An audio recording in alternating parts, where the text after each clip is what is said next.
Merhaba, ben Enes. Bugün Huawei'nin Fit akıllı saatini inceleyip benzer tasarımdaki cihazlarla karşılaştırarak hangi modeli almanız gerektiğine yakından bakacağız. Fit modeli yine daha önce incelemesini yaptığım Huawei'nin ve Honor'un Band 6 modelinin genel olarak biraz daha geliştirilmiş versiyonu diyebiliriz. Yine tasarım olarak bilekliklerle akıllı saat arasında melez bir cihaz. Akıllı saatlere biraz daha yakın. Mi Band gibi akıllı bileklikler küçük duruyor. Akıllı saatlerde büyük duruyor diyen kişilere hitap ediyor ve açıkçası ben de bu tasarımı oldukça beğeniyorum. Saatin güncel fiyatına bakabilmeniz için açıklamalar kısmına satın alma linkini ekliyorum. Son olarak video işinize yararsa beğenmeyi ve yeni videolarımı da kaçırmamak için kanalıma abone olmayı unutmayın lütfen. Huawei Fit Watch modelinin Huawei Band 6 modeline göre artıları: ekranı biraz daha büyütülmüş, dahili bir GPS eklenmiş, sürekli açık ekran özelliği bulunuyor Fit modelinde. Ekran parlaklığı olarak otomatik ayar seçeneği gelmiş. Bu oldukça kullanışlı bir özellik. Kasa olarak hem Huawei hem de Honor Band modelinde plastik bir kasa kullanılırken Fit modelinde metal bir kasaya geçilmiş. Genel olarak malzeme kalitesi de biraz daha iyileştirilmiş diyebiliriz. Son olarak da spor kısmına fitness kursları eklenmiş ve 3 dakikadan başlayıp 15 ile 20 dakikaya kadar esneme, yağ yakma ve forma girme gibi hazır oluşturulmuş programlar üzerinden spor yapabiliyorsunuz. Bu da Fit modelinin diğer bir artısı. Onun haricinde diğer özellikler olarak birebir aynı, yine mikrofon ve bir hoparlör olmadığı için Fit modelinden görüşme yapamıyoruz veya gelen aramalara yanıt veremiyoruz. Hem mesajlı hem de sözlü olarak. Gelen bildirimlerin gösterilmesi, nabız, stres, SpO2 yani kandaki oksijen miktarı, uyku, adım takibi ve 96 adet spor takibini yapabiliyoruz Fit modelinde. Yine özelleştirilebilir tema özelliği de bulunuyor. Ekrana istediğimiz gibi resim yükleyebiliyoruz. Ekran parlaklığı güneş altında gayet yeterli seviyede. Sürekli açık ekran özelliğini kullandığınız zaman parlaklık bir miktar düşüyor ve çok yoğun güneş altında göremiyorsunuz. Ancak hafif gölge yaptığınız zaman yine rahat bir şekilde saati görebiliyorsunuz. Sürekli açık ekran özelliğinde sadece saat ve tarih kısmı gözüküyor. Ve bu özelliği açtığınız zaman da kullanım süreniz yarı yarıya düşüyor neredeyse. Ama ben yine de devamlı açık ekran özelliğini oldukça beğendiğimi söyleyebilirim. Pil tüketimini oldukça etkilese de. Fit modelinde 1.64 inçlik 280'e 456'lık AMOLED bir ekran bulunuyor. Ekran kasa oranı çok iyi olmasa da ekran kalitesi beni oldukça etkiledi. Renkleri gayet canlı ve güzel bir şekilde gösterebiliyor. Kolda premium bir hissiyatı var bilekliğin. Yine bilekliği uygulaması üzerinden bol ve kaliteli oldukça fazla tema ile kullanabiliyoruz. Bileklik Honor Band 6 ile birebir de aynı mıknatıslı şarj aletiyle geliyor. Fit modelinin 35 gram gibi oldukça hafif bir ağırlığı bulunuyor. Yine kordon kalitesi olarak da gayet başarılı. Band 6 modeline göre ekranı gibi kordonu da biraz daha genişletilmiş ve biraz daha malzeme kalitesi arttırılmış. Menü geçişlerinde herhangi bir takılma görmedim. Gayet stabil bir şekilde menüler arasında geçiş yapabiliyorsunuz. Yukarıdan aşağı doğru çektiğiniz zaman ayarlar rahatsız etme gibi kısa yollara gidiyoruz. Aşağıdan yukarı çektiğimiz zaman da son gelen 10 bildirimi görebiliyoruz. Bu bildirimleri bir kere okuduğumuz zaman otomatikman siliniyor. Bunun silinmemesini isterdim açıkçası. Bildirimleri sonuna kadar okuyabiliyorsunuz yani gelen mesajları. Yine Türkçe karakter desteği de bulunuyor. Emoji desteği bulunmuyor. Titreşim seviyesini bileklik üzerinden de ayarlayabiliyorsunuz. Oldukça güçlü bir titreşim seviyesi bulunuyor. Yani rahat bir şekilde sabah bu saat ile uyanabildim. Aramayı sessize alma özelliği bulunmuyor. Sadece aramayı reddedebiliyorsunuz. Sağdan sola doğru ve soldan sağa doğru çektiğiniz zaman da sağlık ve hava durumu gibi favorileri istediğiniz gibi direkt saat üzerinden özelleştirebiliyorsunuz. Saatin menülerine ulaşabilmeniz için mutlaka yandaki düğmeye basmanız gerekiyor. Menüleri kullanışlı, istediğiniz kısma rahat bir şekilde ulaşabiliyorsunuz. Geri gelmek için de soldan sağa doğru yapmanız yeterli. Yine ayarlar kısmı da detaylı olarak hazırlanmış. Telefona ihtiyaç duymadan tüm ayarları değiştirebiliyorsunuz. Yine bazı temaları da direkt akıllı saat üzerinden özelleştirebiliyorsunuz.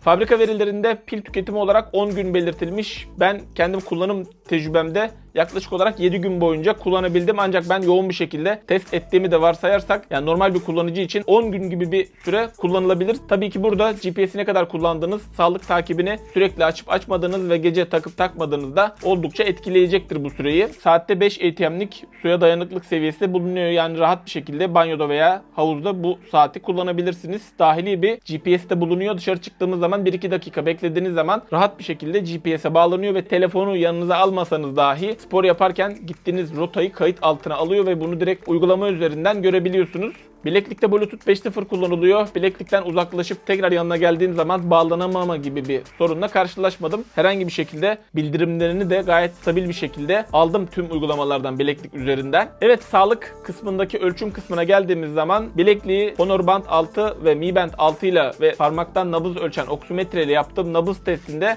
oldukça benzer sonuç verdiler. Yine stres testi de oldukça benzerdi. Kandaki oksijen miktarı ölçüm testinde ise oksimetre 98 değerini verirken Fit modeli 97, Honor Band 6 modeli 99, Mi Band 6 da 97 olarak ölçtü kandaki oksijen miktarını. Genel olarak sağlık verilerinin ölçümü olarak gayet stabil bir ölçüm sunduğunu söyleyebilirim bilekliğin. Uyku takibi kısmına geldiğimiz zaman 3 bilekliği de bir gece boyunca koluma taktım ve burada yattım ve kalktım saatleri görüyorsunuz. Yatma saatlerinde 1-2 dakikalık bir farklılık oluştu. Hepsi doğru ölçtü. Toplam uyku süreleri yine benzer. İlginç bir şekilde Honor Band 6 ile Huawei Fit modellerinin yatış ve kalkış dakikaları birebir aynı. Burada aynı uygulamayı kullandığımdan kaynaklı olarak düşünebilirsiniz. Ancak burada Honor Band 6 modelini Mi 9T telefonuna bağlıydı. Huawei Fit ise iPhone 12'ye bağlıydı. Yani aynı uygulamaları kullanmıyorlardı. REM ve derin uyku süreleri farklı, uyku puanları yine birebir aynı. Detaylı uyku takibi açıktı iki uygulama üzerinden de. Yani uyku takibi olarak da herhangi bir şekilde bir sorunla karşılaşmadım. Bu gündüz şekerleme kısmını da toplam gece uyuduğunuz uykuya ekliyor bileklik. Spor kısmına geldiğimiz zaman Fit modelinde 96 adet sporu destekliyor. Honor ve Huawei Band 6 modeline göre en büyük artısı fitness kursları kısmı diyebiliriz. 3 dakikadan başlayıp 15 ile 20 dakikaya kadar esneme, yağ yakma, forma girme gibi oluşturulmuş hazır programlar bulunuyor. Bu saatin ekranı üzerinden bunları takip ediyorsunuz ve adım adım saat titreyerek bir sonraki aşamada hangi hareket yapmanız gerektiğini bize gösteriyor. Açıkçası sedanter yaşayan, yani durağan yaşayan kişiler için bence harekete geçirme açısından oldukça güzel bir özellik olmuş bu. Yine Fit modelinde burada gördüğünüz 4 sporda geçerli otomatik spor algılama özelliği de bulunuyor. Yani siz herhangi bir şekilde bilekle bir komut vermediğiniz zaman spor yaparken bunu otomatikman algılayıp bu verileri kayıt altına alıyor. Burada spor kısmında 2 ayrı testim oldu. 24 dakika boyunca 3 bilekliği birden sıkı bir şekilde koluma taktım ve yürüyüş gerçekleştirdim. Burada Huawei Fit modeliyle Mi Band 6 modeli mesafe olarak benzer bir mesafe ölçmüş. Adım sayısı olarak benzer sonuçlar verdiklerini görüyorsunuz. Çok uçurum farklar yok en azından aralarında. Ancak yakılan kalori açısından burada Honor Band 6 modeli sanırım bir hata oluştu. 36 kalori sadece yakmış. Burada Huawei Fit modeli 99 kalori, Mi Band 6 modeli ise 161 kalori. Ortalama nabız kısmında ise burada tam olarak ortalama sonucu veren Fit modeli. Burada Honor Band 6 modeli 84. Ancak burada bileklikleri ben ne kadar koluma çok sıkı bir şekilde taksam da burada doğru nabız ölçümünü yapabilmeniz için belki de tek bir noktaya takmanız gerekiyor. Ben iki bilekliği sağ koluma bu şekilde taktığım için orada da bir farklılık olabilir. Ancak burada Mi Band 6 modeli 188 nabız gibi bir nabız ölçmüş. Bu mutlaka yanlıştır. O kadar eforlu bir yürüyüş yapmamıştım. Evet, yine 3 bilekliği de koluma takarak 22 dakikalık bir eliptik bisiklet sporunda ise yürüyüşe göre biraz daha tutarlı sonuçlar vermişler. Yakılan kalori olarak Fit modeliyle Band 6 modeli birebir aynı. Ortalama nabız olarak ve maksimum nabız olarak da yine daha tutarlı bir sonuçlar vermişler. Yani genel olarak bakıldığı zaman adım sayısı ve eliptik bisikletteki değerleri göz önüne alırsak tutarlı bir sonuç verdiklerini söyleyebilirim 3 bilekliğinde. Evet, karşılaştırma kısmına geldiğimiz zaman kim hangi modeli alsın? 4 adet model bulunuyor. Honor Band 6, Huawei Band 6, Huawei Fit ve Huawei Fit Elegant modelleri. Sağlık ölçümü açısından birbirlerine göre bazen farklı sonuçlar verse de bilekliği aldığımız zaman kendi ritmimizi de bilekliğe göre ayarlayabiliyoruz. Yani burada bileklik aslına bakarsanız sağlıklı, aktif ve hareketli bir hayata teşvik etmesi açısından önemli.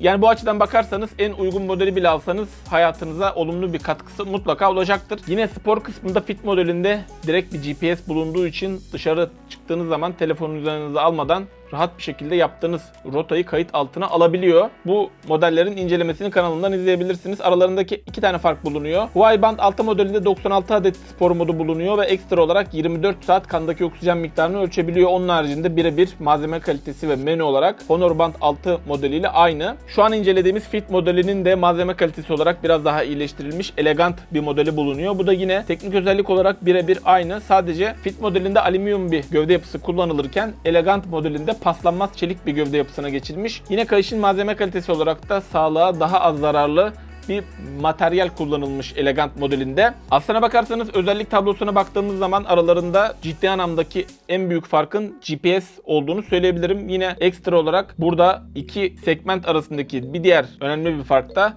sürekli açık ekran özelliği ve ekran boyutunun biraz daha büyümesi. Yani burada malzeme kalitesi olarak biraz daha iyileştirilmiş Fit modeli. Fit modelinde alüminyum bir çerçeve kullanılmış. Yani metal bir çerçeve bulunuyor. Honor Band 6 ve Huawei Band 6 modelinde ise plastik bir çerçeve bulunuyor. kullanıyor. Yani burada bütçe biraz daha uygunsa bence Huawei Fit modeli tam olarak ideal bir model diyebilirim. Ancak bütçemi fazla zorlamak istemiyorum diyorsanız da bence burada Honor Band 6 da gayet başarılı bir model. Yani 24 saat kandaki oksijen miktarı ölçümü açıkçası benim için çok tercih kriteri değil. 10 adet spor modu da genel olarak en çok yapılan sporlar var. Eğer özel bir spor yapmıyorsanız da yine 10 adet spor modu gayet yeterli seviyede gelecektir. Yani burada benim tercihim, bütçem biraz kısıtlıysa Honor Band 6 modelini, değilse de Huawei Fit modelini tercih etmek olurdu. Siz hangi modeli alırdınız? Yorumlar kısmında belirtin lütfen. Uygulama olarak Honor ve Huawei Band 6 modeliyle aynı şekilde Huawei'nin sağlık uygulamasını kullanıyor. Bu şekilde özet şeklinde burada spor aktivitelerimizi ve sağlık geçmişimizi buradan takip edebiliyoruz. Uyku süremizi, en son yaptığımız egzersizi ve GPS de üzerinde olduğu için direkt harita üzerinde gördüğünüz gibi yaptığınız egzersizi buradan takip edebiliyorsunuz detaylı olarak. Yine burada uyku, stres, kandaki oksijen miktarını anlık olarak, haftalık olarak takip edebiliyorsunuz. Uygulaması Türkçe ve gördüğünüz gibi detaylı olarak bilgiler mevcut. Yine cihazlar kısmından saatin buradan detaylı olarak tüm ayarlarını yapabiliyoruz. Özelleştirilebilir kadran seçenekleri bol miktarda ve kaliteli olarak mevcut. Yine istediğimiz resmi de saatin ekranına koyabiliyoruz. Gerçekten çok fazla sayıda kadran seçeneği mevcut. Uygulaması genel olarak stabil çalışan, basit ve kullanışlı bir uygulama. Evet, Fit modeli genel olarak benim kullanırken oldukça keyif aldığım ve ekran kalitesi ve ekran büyüklüğüyle ve tasarımıyla benim oldukça beğenimi kazanan bir model oldu. Burada eleştireceğim bir nokta olarak bazı özelliklerini iOS cihazlarda kullanamıyoruz. Burada bütün özelliklerini iOS cihazlarda da kullanmayı isterdim açıkçası. Elinize aldığınızda ve kolunuza taktığınızda premium bir hissiyatı olduğunu da söyleyebilirim malzeme kalitesi açısından. Evet, benim gördüğüm artı ve eksi özellikler bunlardı. Satın alma linkini açıklamalar kısmından ulaşabilirsiniz. Sorularınızı yorumlar kısmına bekliyorum. Video işinize yaradıysa beğenmeyi ve yeni videolarımı kaçırmamak için kanalıma abone olup zil butonuna basmayı unutmayın. Bir sonraki videoda görüşmek üzere. Hoşçakalın. Kendinize iyi bakın.